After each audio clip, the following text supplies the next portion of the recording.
Salut à tous, c'est Yolix, j'espère que vous allez bien et aujourd'hui on se retrouve pour une nouvelle vidéo où je vais vous présenter plusieurs théories. Et oui, aujourd'hui je ne vais pas présenter 3 grosses théories comme j'ai pu le faire jusqu'à maintenant, mais plutôt plusieurs théories plus courtes mais basées sur des preuves intéressantes quand même.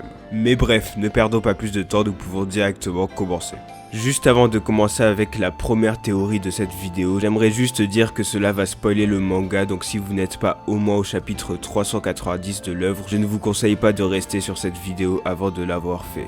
Et même si tous les éléments ne spoilent pas jusqu'au dernier chapitre, il est quand même préférable d'être à jour avant de continuer la vidéo. Mais bref, commençons sans plus tarder par l'analyse de certaines couvertures de Hunter x Hunter. Car je ne sais pas si vous vous rappelez, mais il y a 2 mois j'ai fait un post pour savoir si une vidéo sur le symbolisme et l'explication des couvertures dans Hunter x Hunter vous intéressait. Et même si les résultats ont été oui à 92%, j'ai quand même décidé de ne pas le faire car il y avait finalement pas assez de contenu pour en faire une vidéo entière selon moi. Mais même s'il n'y a pas assez de contenu pour en faire une totale vidéo, il y a quand même du contenu intéressant qui pourrait nous en dire sur la suite de l'œuvre, donc je vais quand même en parler. Commençons directement avec la couverture du tome 30 qui cache énormément de choses. Laissez-moi vous expliquer. Dans un premier temps, sur cette couverture, il y a 2 personnages que l'on peut voir en se tenant les mains derrière le dos. Ce sont Pariston et Sayu, ces 2 personnages qui dans le tome 33 se sont avérés être entre guillemets des traîtres à la solde de Beyond Netero. Donc certes c'est une information intéressante, sauf que vous allez me dire que ça ne nous apprend rien. Mais ne vous inquiétez pas, je n'ai pas fini. Car en plus de Sayu et Pariston qui avaient leurs mains derrière le dos, il y a 3 autres personnages qui abordent une position différente que les autres. Ce sont Jin, Misai Sutomu et Kanzai qui ont les mains dans les poches. Et en sachant que Jin s'est lui aussi joint à la cause de Beyond dans le tome 33, on pourrait aussi avoir des soupçons sur les personnages de Misai Sutomu et Kanzai.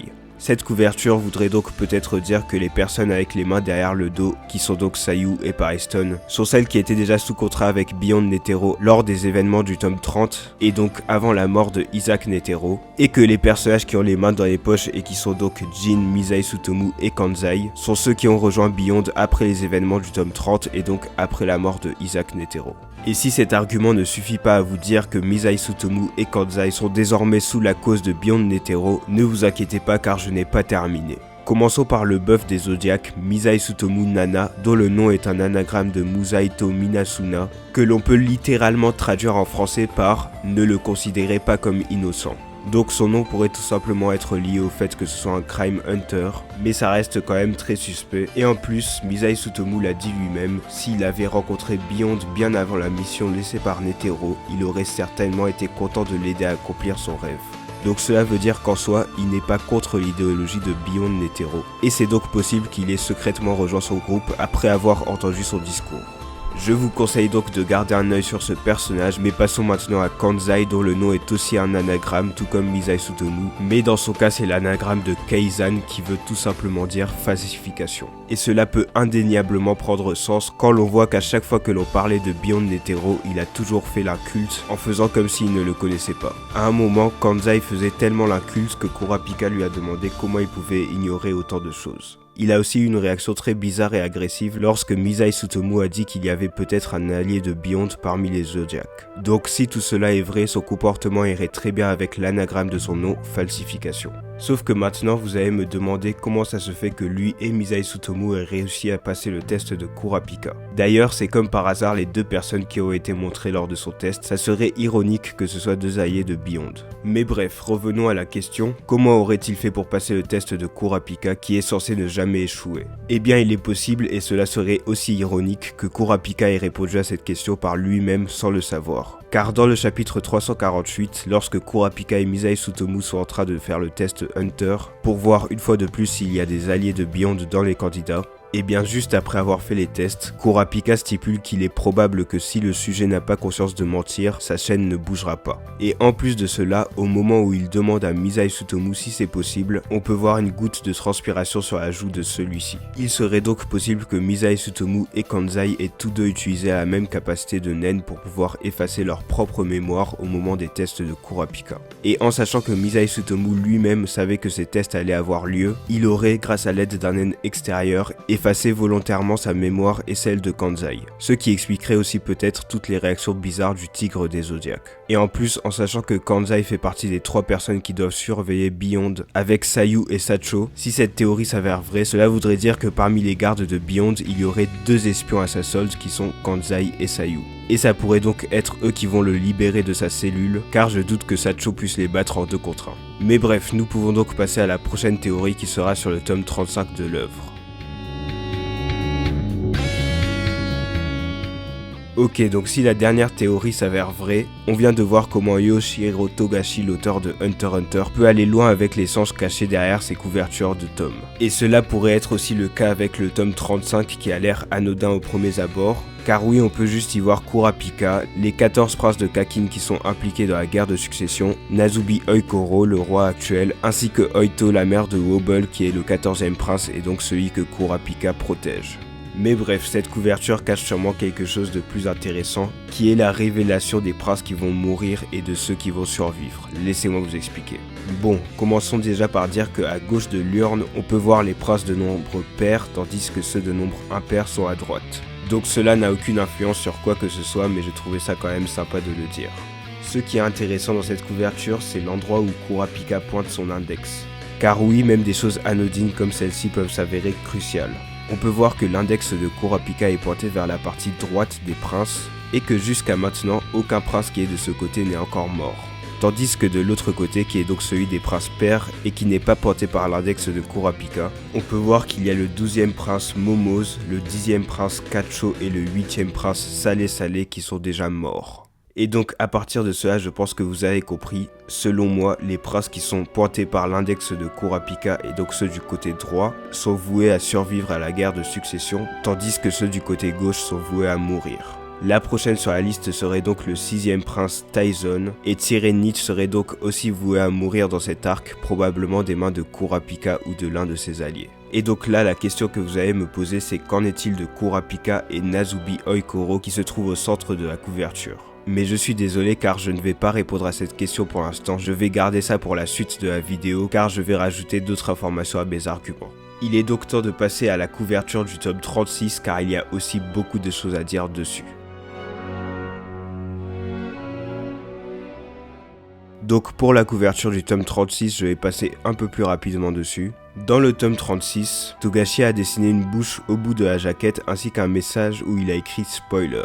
Et bien selon certaines personnes, ce message pourrait être assigné à un vieux proverbe japonais qui est traduit comme « une personne morte n'a pas de bouche ». Et donc quand l'on revient sur la couverture du tome 36, il y a 4 personnages qui n'ont pas de bouche. Ce sont Bonolenov, Feitan, Nobunaga et Illumi. Pour Bonolenov et Feitan, je ne sais pas si on peut vraiment dire qu'ils vont mourir puisqu'ils ont un masque et qu'on ne sait donc pas en réalité si on voit leur bouche derrière celui-ci ou non.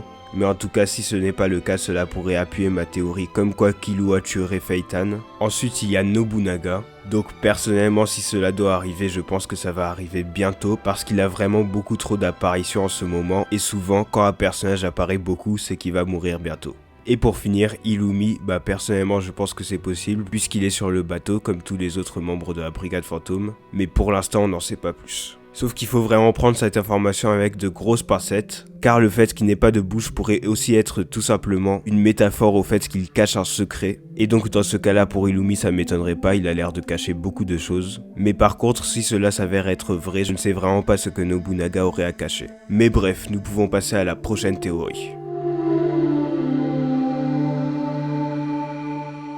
Dans le chapitre 382 où nous nous trouvons dans la chambre de Nazubi Oikoro, l'actuel roi de Kakin, on nous montre sur une page que le roi possède une peinture faisant allusion à Saturne dévorant son enfant, de Francisco Goya. Donc au premier abord ça a l'air d'être quelque chose d'anodin, mais laissez-moi vous montrer pourquoi ce n'est pas le cas selon moi. Car oui, si on va voir la description de l'œuvre, on apprend que ce tableau fait référence à la mythologie grecque par le biais de la mythologie latine.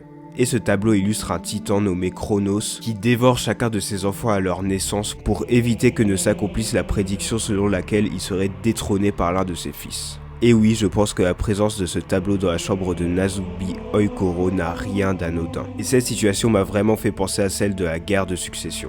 Donc en corrélant l'histoire du tableau à l'arc actuel, On peut comprendre que Saturne dévorant ses enfants fait sûrement allusion à Nasubi Olkoro qui a fait la guerre de succession pour qu'en réalité aucun de ses enfants ne gagne. Il les ronge donc de l'intérieur en les obligeant à s'affronter eux-mêmes pour qu'en réalité au final il ne le détrône même pas. Sauf que la question c'est pourquoi aurait-il eu des enfants s'il veut lui-même rester sur le trône? Eh bien la réponse à cette question se trouve sûrement dans cette salle de cercueil. Salle où, pour ceux qui ne se rappellent pas, Nasubi Olkoro a lui-même enterré sa fille Momose après sa mort. Et ce qui était bizarre et que la communauté de Hunter x Hunter ne comprenait pas, c'était pourquoi il y a 14 cercueils alors que le gagnant de la guerre de succession est censé survivre et il devrait donc y avoir 13 cercueils. Et bien tandis que certains pensaient que le 14 cercueil était pour Nasubi lui-même, je peux vous dire grâce au tableau Saturne dévorant un de ses fils, qu'en réalité les 14 cercueils sont pour les 14 princes, et que Nasubi ne veut pas qu'en réalité l'un de ses enfants gagne la guerre de succession.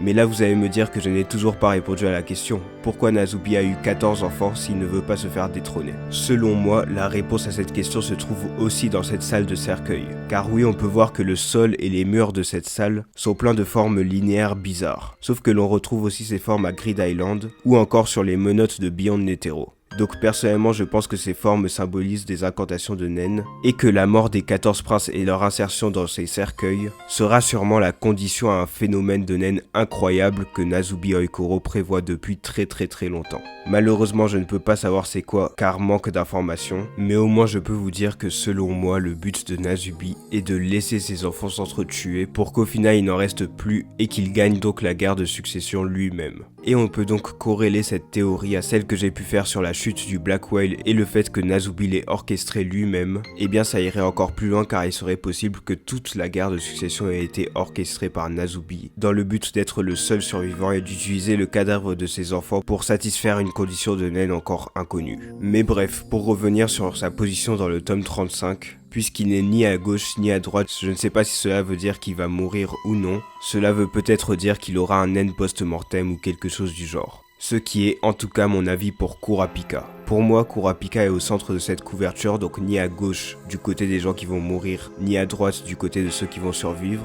car il aura du Nen post-mortem ou bien sa mort va être falsifiée, l'un des deux. Je puise mes arguments dans le symbolisme de la couverture du tome 33 de Hunter x Hunter, mais j'en ai déjà beaucoup parlé dans cette théorie, donc si vous voulez en savoir plus, allez la voir, puisque je ne veux pas me répéter de peur d'ennuyer ceux qui ont déjà vu cette vidéo. Mais bref, nous pouvons passer à la prochaine théorie. Pour finir tranquillement, j'aimerais parler de la calamité du continent caché nommé Bryon, et plus précisément de la chose qui a sûrement inspiré sa création, qui est un livre nommé Planet of the Damned. Donc je ne vais pas rentrer dans les détails puisque je n'ai pas lu ce livre, mais ce qui pousse à dire que c'est l'inspiration de la calamité Bryon, et que dans un premier temps il y a un personnage nommé Bryon dans le livre, et ensuite il y a une race qui a des têtes vertes de forme sphérique. Donc ça ressemble un peu au chara-design de Bryon, et il est dit d'eux qui n'ont pas d'émotion. Pas d'amour, pas de haine, pas de colère, pas de peur, rien. Selon le livre, chacun d'eux est un faisceau glaçant de processus de pensée et de réaction avec toutes les émotions en moi.